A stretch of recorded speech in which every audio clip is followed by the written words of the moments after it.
And good morning, everyone, and welcome to another edition of Rosen Sports Monday post-mortem, post-Bears loss, another heartbreaking fashion. First of all, I want to thank our sponsors, Lexus of Wayzata and Lexus of Maplewood, our good friend Charlie Swanson, always there to help.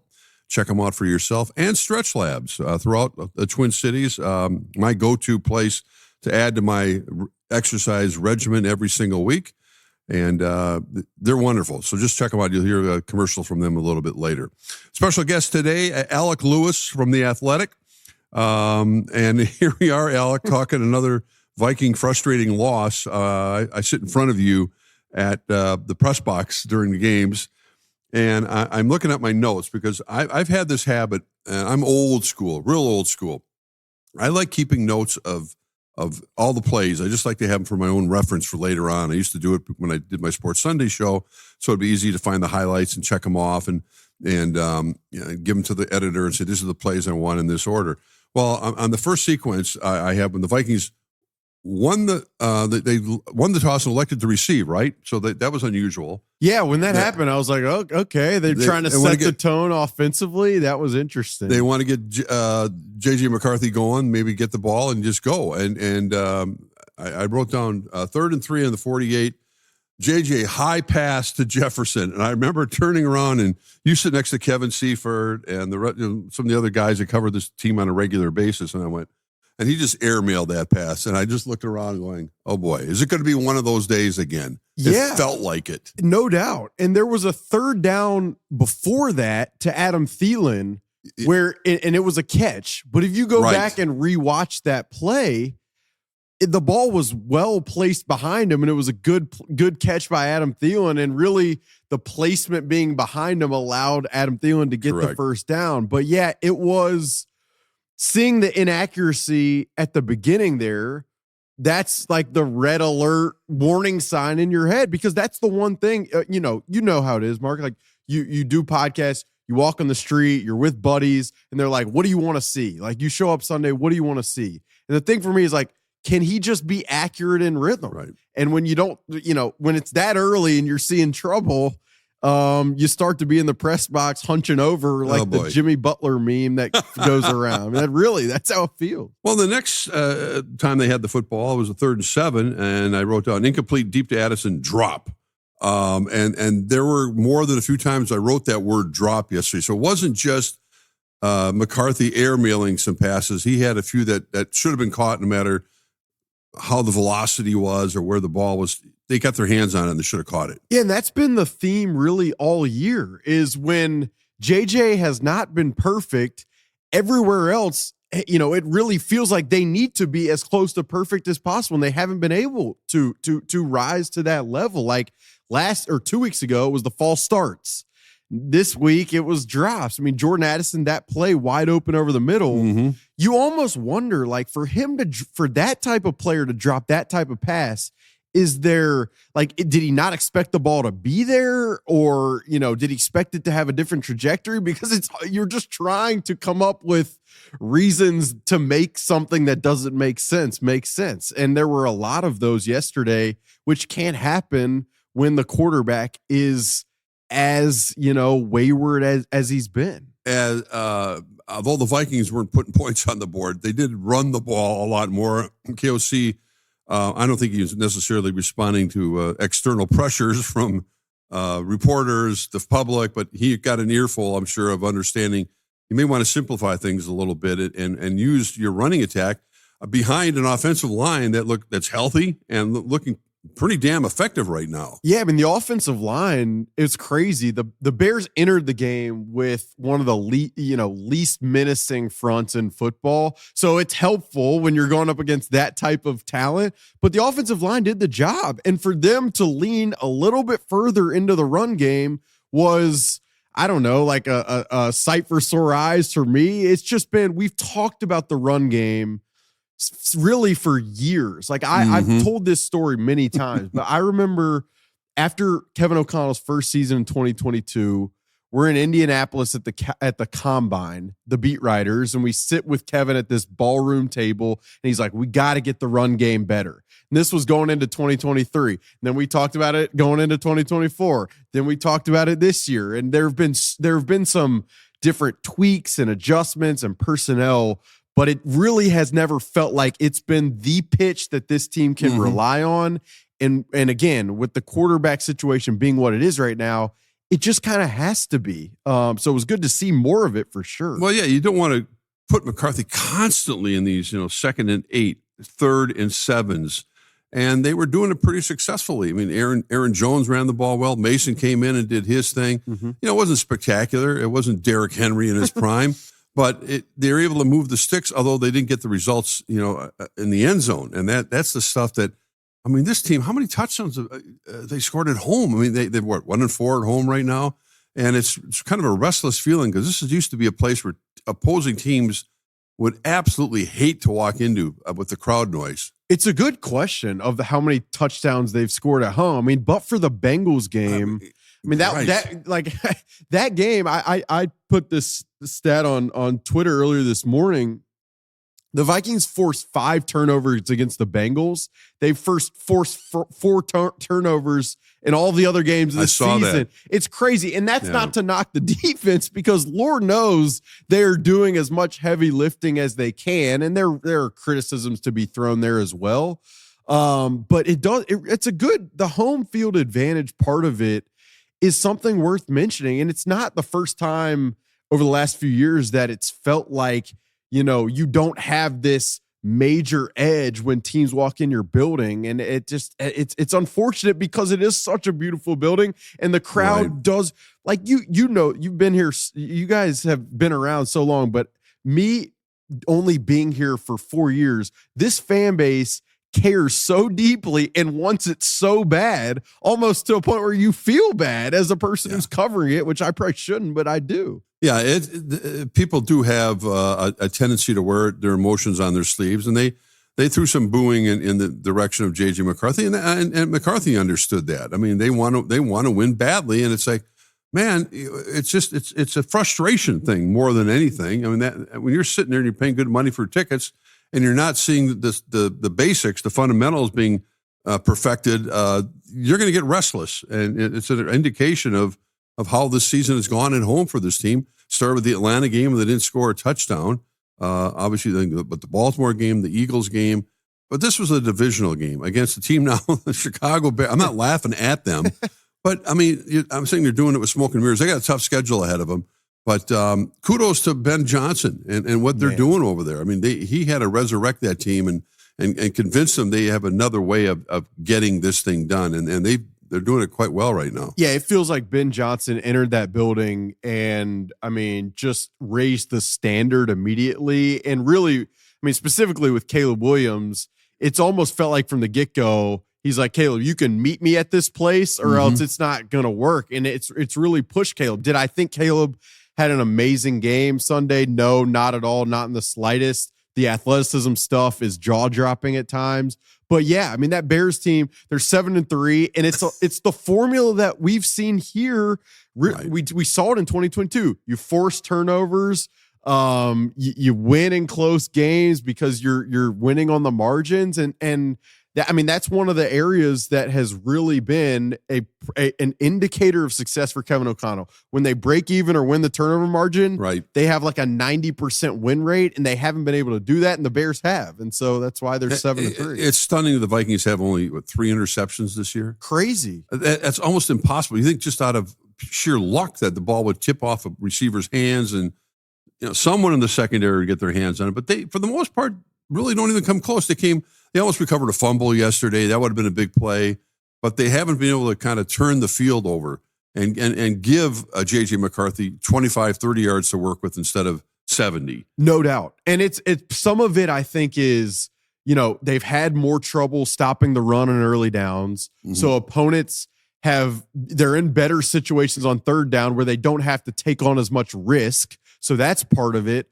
And then I also just wonder about the overall speed in the secondary. Like, it just doesn't feel all of the time, like that, they're around the ball as much as they maybe should be. And the combination of those two things, you definitely feel it. And the way they built this team, and this, Mark, like it was with the idea that they have to run the football to control the game and really dominate up front defensively. And it doesn't, those two things have not reached remotely close to the level that they needed to. Listen, it was a milestone game yesterday for Harrison Smith, one of, I think, 6 Vikings now to play 200 games with the same team. And I ran into one of those yesterday, Scott Studwell, who was here long enough to play 200. Most of them go back to the 70s, when you start thinking about those names with the late Jim Marshall and the kicker, Fred Cox, and Mick Tingelhoff, the center.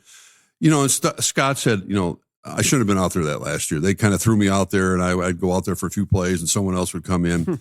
I get the sense that, and Harrison came back, what a tribute. He's obviously a Hall of Fame type of player, but man, the game wears you out after a while. And you watch Harrison Smith, it's not like he's falling off the cliff, but he's not the same player, nor should he be. But people expect him to be at this point of his career. Yeah, and this whole season for him, and he in late in training camp had this personal health situation, right. So he had the slow start to the season.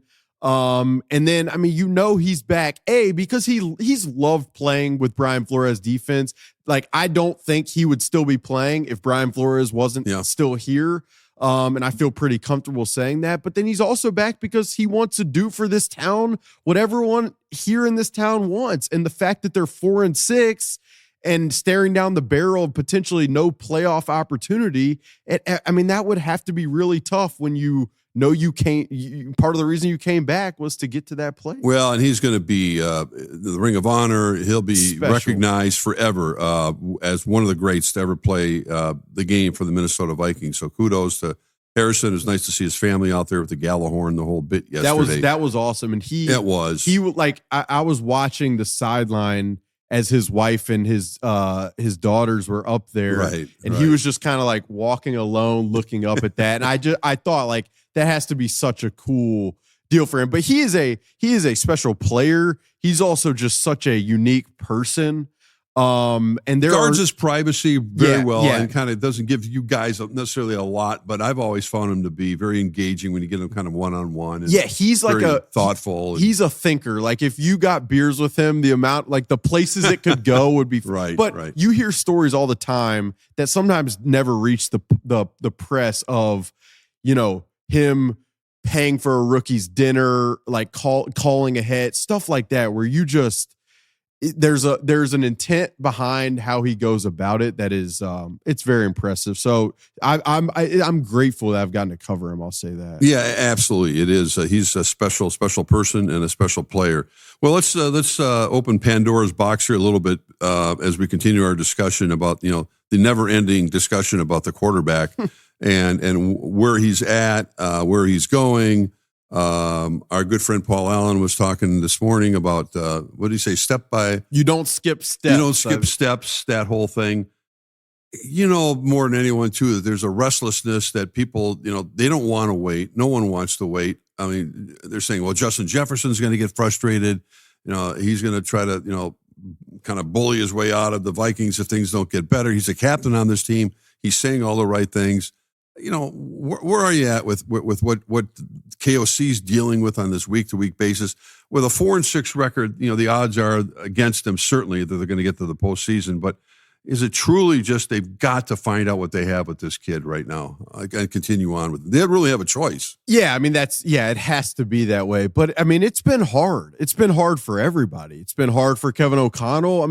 I think there is some idea that they're trying to make the game hard for JJ McCarthy. That could not be further from the truth. They are really eliminating a lot of the middle of the field, creating opportunities on outbreaking routes where you can see it pretty clearly, screens. That has been really the primary plan. And the fact that some of those, I don't want to say layups because that's minimizing the difficulty, but they're pretty close from an NFL quarterback standpoint. The fact that those aren't being converted, it's got to be tough for Kevin, for Justin Jefferson, for the entire crew. But yeah, 5 games in, I know it's hard. It's hard for me. I mean, I ride the wave every single week and you try not to, but there's no doubt that if you don't see marginal improvement from an accuracy touch standpoint over the next 7 games, you're going to reach the offseason. And I mean, you're going to have real conversations because you've got a GM and a head coach right now who haven't won a playoff game. So they'd be entering their 5th season without winning a playoff game. Can you enter the 5th season and roll the dice and hope for improvement? I mean, I know I'm going down the road here, but it's hard not to, just given what we've seen and given the importance really of his development over the next 7 games. Well, the Vikings were down 16-3 yesterday going into the 4th quarter. And you're thinking, this game's over. I mean, the Vikings can't find the end zone with a searchlight. Mason scores a touchdown, and Jefferson threw a nice block on that to make it 16-10. And then they kind of go up tempo. I mean, and I'm wondering in your mind, Alec, and we're talking to Alec Lewis, if that's maybe a secret sauce that they could investigate. Not that you can run a 2-minute drill the whole game, but I mean, there seemed to be a rhythm, and we were, you could feel it in the stadium. You could feel it in the press box that McCarthy got himself into a rhythm with some of these passes. I'm thinking, well, maybe they'll do that a little bit more often. Why does it always feel like that with a young quarterback? Yeah. Like when they're in the 2 minutes, it's like it always feels, but then no coach ever does that more often. Like, I don't ever understand. Yeah, I don't either. But it's for years it's been that way. Yeah, I've always felt that way. But I do wonder, to the point, I really think it's a good one, is part of his success there a byproduct of, like, you're not having to think as much. You're just playing fast and move. Like, right. Is some of the accuracy, I mean, I've tried to separate it. How much of it is mechanics? How much of it is the arm talent? How much of it is he's just overthinking to the point at which, it's in his head? Like, I don't think you can really delineate between all of that, because I think all of it is a factor, but it was in the 2-minute to see him execute in that moment after everything he'd endured throughout the day, the boos, the missed throws. It's like, that says something for sure. Yeah, we were, I have a lot of friends with the Chicago Bears organization, starting with, good for me, Kevin Warren, et cetera, et cetera. It's good to see Courtney Cronin there, who used to cover this team and now obviously doing a lot of stuff nationally. But I've seen this Bears team enough. Just wait. They'll blow this game. And I think we're all stunned. All of a sudden, McCarthy throws a touchdown pass to Addison with 50 seconds to go. And you look up at the scoreboard, the Vikings are winning. And that not only winning, but they're down to literally 50 seconds to go in the game and going, how in the hell did this happen? Couldn't believe it. It was stunning. I think I looked down at the row where you're sitting and you turn around like, how is this possible? But can't make it up. It does just feel like the league so many times. Like it does. Like when the Bears are up 16-3, there's still. I've gotten to a place 2 years ago, I would have been like, oh, this is way over. But the NFL has conditioned me to where when it's a 16-3 lead, I'm just waiting for it to get back to a 1-score game. Like, it just feels like all of these games teeter away from 1 score and back. But yeah, it was, when they score the Jordan Mason touchdown run and then JJ McCarthy finds Jordan Addison and it's 17-16, you're thinking, for them to climb this mountain and win this game would be just unbelievable. And the Vikings kicker, Will Reichard, has been terrific, obviously, all season long, no matter what the conditions are. And then, we understand the new rules with the kickoffs, and you're thinking, well, and the Vikings coverage has been really good, I think, for the most part. All of a sudden, they return at 59 yards? What? And everyone's going, why didn't they kick it through the end zone? Obviously, they get it at the 35. I don't know what happened. I don't know how KOC discussed that after the game. Could not have been happy about it, but they also had a breakdown in coverage. But that was stunning. And the Vikings finally, they worked themselves all the way back to that situation. They take the lead. Then a special teams snafu undoes them yesterday. Miserable. And I have to, before that kickoff, John Krasinski, who sits next to me, and John is, John's seeing it all. John's like, oh, they're going to get into field goal range. He did say that. He did. And then it happened. I'm like, I didn't think it was going to happen that quickly. Yeah. But yeah, I think if you rewatch the play, Ivan Pace was one of the linebackers that side. So was this rookie undrafted linebacker, Austin Keys, seemed to be out of their gaps. It's like the Red Sea parted. And I have to admit, I didn't ask Kevin after the game about not kicking it through the end zone. I expect him to get asked that early in the week. Right. But yeah, it was, I mean, for that to be the way that the Bears get into field position, and then to see Cairo Santos, who had just missed the kick in that direction, make that kick. I mean, it just the emotional backs and force of these games, not just yesterday, but really all these games. It's gut wrenching. Well, we're going to discuss where the Vikings go from here. We know where they go from here. They go to Lambeau Field next Sunday. A lot more to talk about, big picture stuff with Alec Lewis. So stay with us here on Rosen Sports Monday. Hey, Rosie here for Stretch Labs. I've been talking about them for months now, and it's part of my regular exercise routine. They're located throughout the Twin Cities, and no matter who you sign up for, they have great stretch practitioners that will work with you. They are great at stretching out your hips, your back, your neck, whatever might be aching you, but more importantly, being proactive about your overall health. They understand how your body works and what you need no matter what your age, really no matter what the shape you're in, but understand how important stretching is. Black Friday right now will offer the best pricing on bundle packages of stretches. Get anywhere from 3 to 20 sessions at a discounted rate. Hey, it also makes a great gift. And for Talk North listeners, they will have access to Black Friday pricing for all of November. So check them out for yourself. Stretch Labs throughout the Twin City area. Hey, Rosie here for Lexus of Wayzata and Lexus of Maplewood. If you're in the market for a new luxury vehicle, look no further than my good friend Charlie Swanson at Lexus. Whether you're on the west or the east side of the Twin Cities, they have got you covered with two great locations, Lexus of Wayzata and Lexus of Maplewood. Check out the all-new Lexus TX, a spacious SUV with 3 rows of seating and plenty of room for all your gear. Head over to lexusofwayzata.com or lexusofmaplewood.com for details and to find your next ride today. Welcome back to Rosen Sports Money, continuing our discussion with Alec Lewis of The Athletic. And they always say you are what your record shows you are. The Vikings are 4-6. You've covered this team from minicamp all the way through where we are right now, going into Green Bay next week. Does it feel like a 4-6 team right now? Or I mean, somewhere in between? Yes, kind of yes. I mean, it's funny. I got a text last night and someone was like, I can't believe they have 4 wins. I was like, well, they really could have 7. Yes, so it really does. I mean, it feels probably apt for where they are. I mean, it's just, I said it, but it's been hard. It's been hard going back to training camp. I mean, I tried to be very forward and clear as I covered training camp for all the optimism that existed with Jaden McCarthy, it was very uneven. And his best day by far in training camp was the second day of joint practices against the Patriots. Yeah, I was there. You're right. Which surfaced in many ways. You talk to people as a byproduct of some serious game planning that had been done after the first joint practice. So how much of that was orchestrated? How much of that was just JJ's natural feel? I mean, it's interesting to look back, but yeah, 4-6 feels pretty right. Well, their signature win was obviously at Detroit against the Lions, 27-24, and JJ came up with some big throws, including one to Jalen Naylor, which sealed the deal.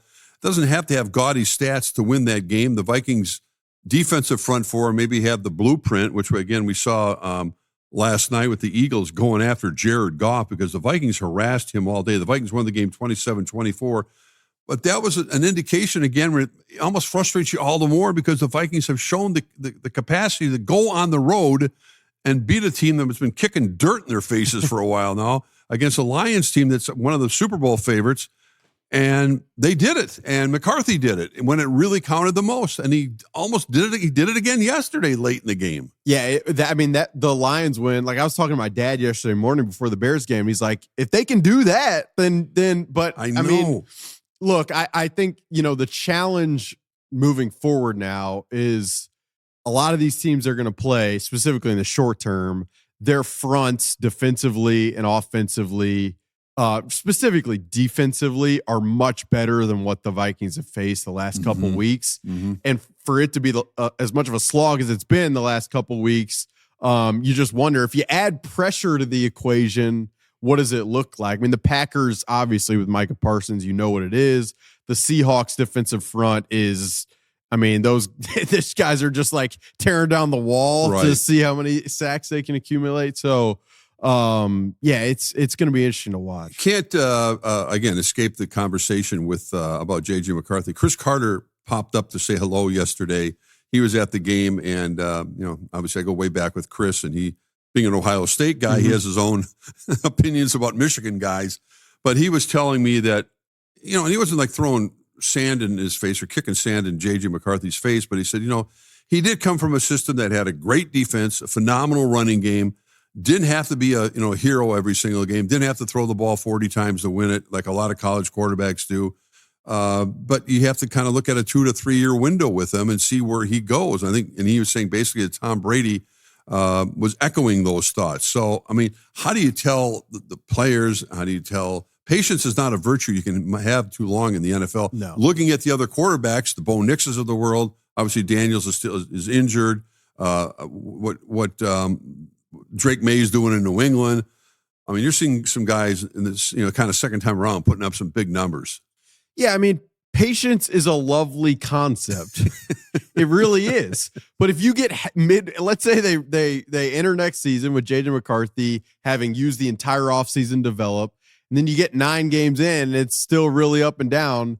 I mean, then how's everybody going to feel? I mean, the other aspect of it too is this is his second year. I know he missed the first year with the torn meniscus, but it's yeah, I mean, I don't know. The patience thing is tough. I mean, in my opinion, if it continues to look how it's looked without a ton of improvement over the next 7 games, this team and the brass is going to have to think long and hard about the type of insurance they need to find this offseason in terms of veteran quarterback, veteran acquisition to at least compete with him probably entering next season. I mean, again, I'm getting way ahead, but it's hard not to go down that road. I think the question too is excluding the fact that, they obviously had to go with J.J. McCarthy once he recovered from the ankle and everything else. They did not re-sign Sam Darnold. Daniel Jones was on this roster. In your opinion, was this Vikings roster Super Bowl ready? In other words, a challenge for the NFC Championship. If Sam Darnold was at quarterback, if Daniel Jones was at quarterback, do they have the pieces in place to do it? No. I mean, no. People have asked me about the plan this offseason. And I think some of the commentary about well, look what Sam's doing. Well, look what Sam did the last 2 games. And you want to talk about the emotions of this season. Let's go back and remember the emotions that we all probably felt watching those last 2 games. Daniel Jones, I've tried to make it very clear. The Vikings really wanted to bring back Daniel Jones. Right. They were willing to pay more than Indianapolis was for Daniel Jones. Correct. Daniel Jones knew that the opportunity for him was better in Indianapolis, so he chose that route. That's when the Aaron Rodgers conversation surfaced.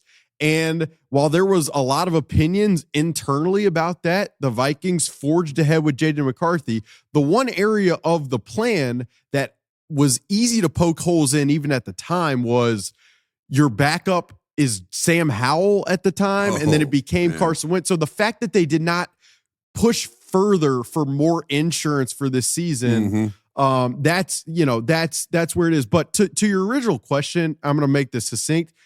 They have not drafted remotely close to a level to where you can be Super Bowl caliber.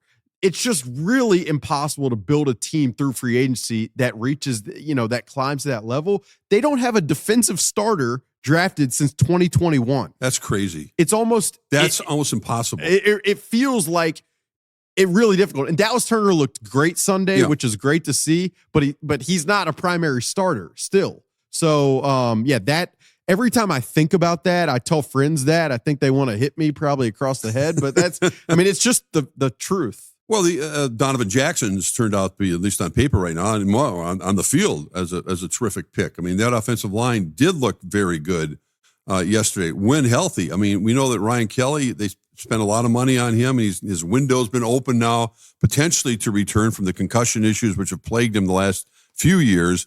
but Brandell's done a great job, I think, overall at center. And they got their guys in there now, which has been a problem for earlier in the year to protect. And JJ McCarthy had good protection yesterday. Yeah, he did. And I mean, again, you go from my mind goes, okay, the pass rushers were Montez Sweat, Jervon Dexter, and now it's about to be Micah Parsons, Rashawn Gary, Devontae Wyatt. I mean, it's like going from calculus. I mean, from pre-calculus to algebra with the challenge that they're going to face. But I mean, yeah, it's and you're right. Donovan Jackson, Jordan Addison's been productive. Will Reichard has had a heck of a year. Kicking, which of course, like this is, as I've learned, the most Vikings thing ever for them to have a season like they've had this year, paired with the kicker having one of the best kicking seasons probably. And like, it's just the most Vikings thing in the world. But yeah, I mean, the lack of youth, high impact youth defensively is something that if that doesn't change, I mean, as good as they've been with Jonathan Grenard, Andrew Van Ginkel, Blake Cashman in free agency, it's just not a sustainable. It's not the model you need. No. So now they go into Green Bay to face the Packers, and we always know what kind of game that is going to be. They've had their own ups and downs. 1 week it looks like Green Bay could be a real strong contender for the NFC Championship. The next week it looks like they're not even a playoff team, and that's the life of a Packer fan right now. So who knows what to expect next week, other than the fact that Jordan Love played, then he got hurt. Malik Willis came in. Jordan Love went back in, and they're kind of a hard team to figure out. Yeah, they are. I can't wait to watch the film of the last couple games because there's been so much noise. Like after LaFleur. Yeah, LaFleur, are you worried? And I get he doesn't have a contract extension, and they have a new president and ed policy. And so I understand some of the dynamics of that question. But Matt LaFleur, I feel like has done a pretty dang good job over there. But yeah, Josh Jacobs, left that game with a knee injury. Their offensive line is similar to Detroit for me, where it feels like it's taken a step back. But I will say their defensive coordinator, Jeff Hafley, I think is a future head coach in the NFL. They've done a great job defensively with a secondary that didn't enter the season phenomenal. So, it's going to be a tough test, but it'll probably be a one-score game because it's the NFL, and that's just how it is. Is there any team that stands out in your mind right now in the NFC? Let's just start with that, of being right now your favorite to get to the Super Bowl. Yeah, two would be vying for me. The first would be the Rams. When you have Sean McVay, orchestrating things, Matthew Stafford at the switch, and then their defense is talented up front, really well coached on the back end. They just have all the ingredients to me. And then the Eagles. I mean, the Eagles defense right now with Vic Fangio is looking like the defense that we saw in the Super Bowl give Patrick Mahomes a lot of problems. Like they acquired Jalen Phillips at the deadline, edge rusher who's given them a lot. And then their interior is what it always feels like Philly's interior is, just guys who give you serious problems. So those two are the ones. Seattle's lurking on the periphery, but until Sam Darnold enters a really big game and proves it, I think the questions at that position would be too much for me. You did not say the Detroit Lions. That's a team that's been knocking on the door, for the last couple of years. And you talk about having an opportunity. They lost their top assistants, obviously coordinators. I'm not saying their window's closing. I got heat from Common for saying that.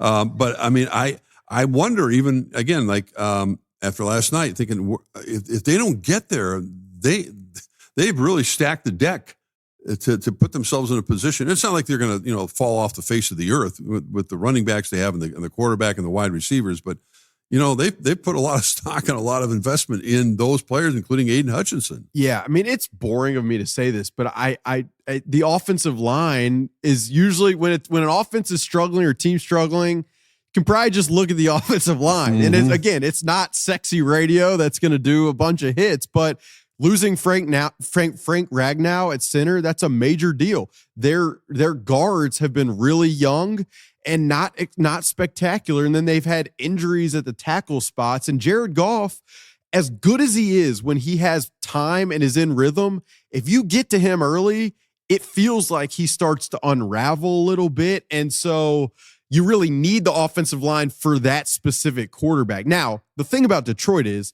they've drafted at a clip that is almost unsustainable on the opposite end of where the Vikings have been, but they're also paying players they've drafted. And that's the requisite team building model is you pay your own players that you draft. And that's how you use your money. Like everyone thinks, oh, we've got a lot of cap space.